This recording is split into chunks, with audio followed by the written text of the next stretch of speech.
నవాబ్పేటలో అతి దారుణంగా కేవలం ఆధిపత్యం అన్నది చాటడం కోసం ఒక పథకం ప్రకారం అక్కడ కర్రలతో అతి దారుణంగా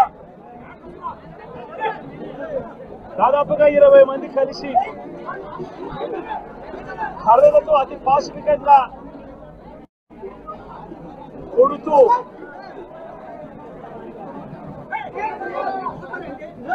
చివరికి హాస్పిటలైజ్ అయి తీవ్రమైన దెబ్బలతో వాళ్ళు హాస్పిటల్లో ఉండి ఏం సాధిస్తా ఉన్నారు చంద్రబాబు నాయుడు గారిని అడుగుతా ఉన్నాను. మీరు చేసే ఈ కిరాతకాలు, ఈ దారుణాలు వాళ్ళ ప్రజలు ఏమన్నా భయపడతారు అనుకుంటున్నారా? ఎవరు భయపడరు. ఇది ఇంకా కోపంగా మారుతుంది. ఇది ఇంకా కోపంగా మారి చంద్రబాబు నాయుడు గారిని, తెలుగుదేశం పార్టీని రెండింటినీ కూడా బంగాళాఖాతంలో కలిపే పరిస్థితిని కూడా దారితీస్తాయి. మామూలుగా కొత్త ప్రభుత్వం వస్తే ఆ ప్రభుత్వం మీద వ్యతిరేకత రావడానికి కాస్త కూస్త టైం పడుతుంది. కానీ మొట్టమొదటిసారిగా చూస్తా ఉన్నాం చంద్రబాబు నాయుడు గారి మీద వ్యతిరేకత అన్నది చాలా ఫాస్ట్ గా పెరిగిపోతా ఉంది.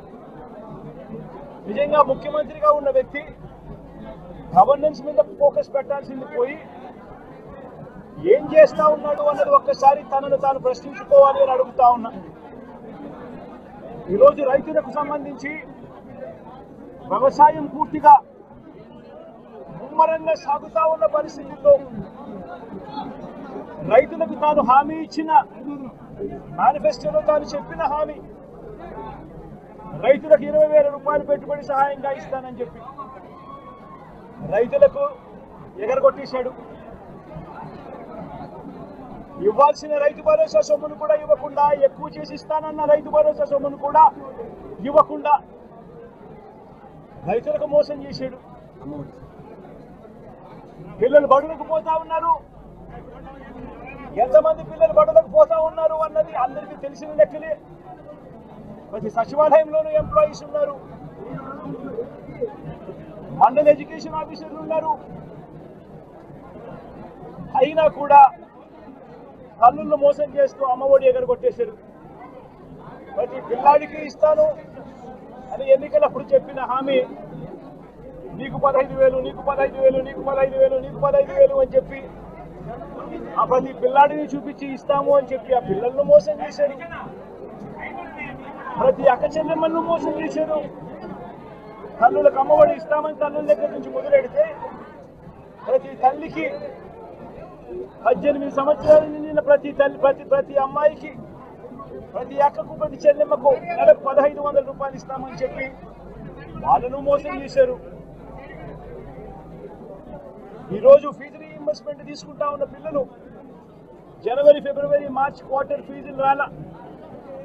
ఏప్రిల్, మే, జూన్ ఫీజులు, రెండో క్వార్టర్ కూడా ఫీజులు రాలా. పిల్లలు చదువుకునేదానికి కూడా ఇబ్బంది పడే పరిస్థితిలోకి, ఫీజులు కట్టలేని పరిస్థితిలోకి కాలేజ్ యాజమాన్యాలు ఫీజులు అడుగుతా ఉన్న పరిస్థితిని ఈరోజు చూస్తా ఉన్నాం. పిల్లలకు వసతి దీవెన ఎగరగొట్టేశారు. అక్క చెల్లెమ్మలకు 0 వడ్డీ కూడా రావాల్సిన 0 వడ్డీ కూడా మామూలుగా ఏప్రిల్లో రావాల్సిన అది ఎగరగొట్టేశారు. ఇవన్నీ కూడా వైఎస్ఆర్ కాంగ్రెస్ పార్టీ ఉన్నప్పుడు, జగన్ ముఖ్యమంత్రిగా ఉన్నప్పుడు క్రమం తప్పకుండా క్యాలెండర్ ఇచ్చి ప్రతి ఒక్కరిని కూడా ఆదుకుంటూ వస్తా ఉన్న పరిస్థితి. అమ్మఒడి అయితేనేమి, రైతు భరోసా అయితేనేమి, విద్యా దీవెన అయితేనేమి, వసతి దీవెన అయితేనేమి, 0 వడ్డీ అయితేనేమి, మత్స్యకాల భరోసా అయితేనేమి, ఇవన్నీ కూడా ప్రజలు మాకెందుకు ఇంకా ఇవ్వలేదు అని చెప్పి ప్రజలు అడుగుతా ఉన్నారు. వారి గురించి పట్టించుకోకుండా, వారికి చేయాల్సిన మంచి గురించి పట్టించుకోకుండా స్కూళ్లను నిర్వీర్యం చేస్తూ, చదువులను నిర్వీర్యం చేస్తూ, హాస్పిటళ్లను నిర్వీర్యం చేస్తూ చివరికి ఏ ఒక్కరు కూడా మిమ్మల్ని ప్రశ్నించకూడదు అని, ఏ ఒక్కరు కూడా రోడ్లెక్కకూడదు అని ఈ మాదిరిగా భయాందోళన క్రియేట్ చేయాలనే ఉద్దేశంతో గ్రామ స్థాయి నుంచి మొదలెడితే ప్రతి ఒక్కరికి కూడా మీ కక్షలు మీ కార్పణ్యాలు మీరు తీర్చుకోండి అని చెప్పి గ్రీన్ సిగ్నల్ ఇస్తూ గ్రామ స్థాయి నుంచి ఈ భయానక వాతావరణాన్ని క్రియేట్ చేస్తా ఉన్నాడు. ఆలోచన చేసుకోమని అడుగుతా ఉన్నా. మళ్ళీ చెప్తా ఉన్నా చంద్రబాబు నాయుడు గారికి, మీరు చేస్తా ఉన్నది తప్పుడు సాంప్రదాయం. ఇది కనుక కొనసాగింది అని అంటే రేపు పొద్దున ఏం జరుగుతుంది అని అంటే, ఈరోజు మీ ప్రభుత్వం ఉంది, చాలా వేగంగా మీ ప్రభుత్వం కూడా తుడిచిపెట్టుకొని పోతుంది. ఆ తర్వాత మళ్ళీ మా ప్రభుత్వం వస్తుంది. ఆ తప్పుడు మా ప్రభుత్వం వచ్చినప్పుడు కార్యకర్తలు నేను వద్దు అని చెప్పినా కూడా వినకుండా ఆ కార్యకర్తలు చంద్రబాబు నాయుడు గారి తెలుగుదేశం పార్టీ వాళ్ళందరికీ కూడా బుద్ధి చెప్పే పరిస్థితి కూడా చంద్రబాబు నాయుడు గారు బీజం వేస్తా ఉన్నారు. ఈరోజు దయచేసి నేను చంద్రబాబు నాయుడు గారికి చెప్తా ఉన్నా, ఈ తప్పుడు సాంప్రదాయాలను ఇంతటితో ఆపండి. ఈ తప్పుడు సాంప్రదాయాలు పెద్దయ్యాయి, వృక్షాలైనాయి అని అంటే ఆ తర్వాత ఆపడం ఎవరి చేత కాకుండా పోతుంది. ఇప్పటికే లా అండ్ ఆర్డర్ అనేది గాడి తప్పింది. ఇప్పటికే ఏం జరుగుతూ ఉంది అన్నది మీకే తెలియకుండా కూడా జరిగేంత దారుణమైన పరిస్థితిలోకి ఈరోజు లా అండ్ ఆర్డర్ పోతా ఉంది. ఒక వైఎస్ఆర్సీపీ కార్యకర్తలే కాదు, వైఎస్ఆర్సీపీని అభిమానించే వాళ్ళే కాదు, చివరికి మహిళల మీద కూడా అగత్యాలు పెరిగిపోయినాయి, చిన్నపిల్లల మీద కూడా అగత్యాలు పెరిగిపోయినాయి. ఇష్టం వచ్చినట్టుగా రౌడీజం పెరిగిపోయింది.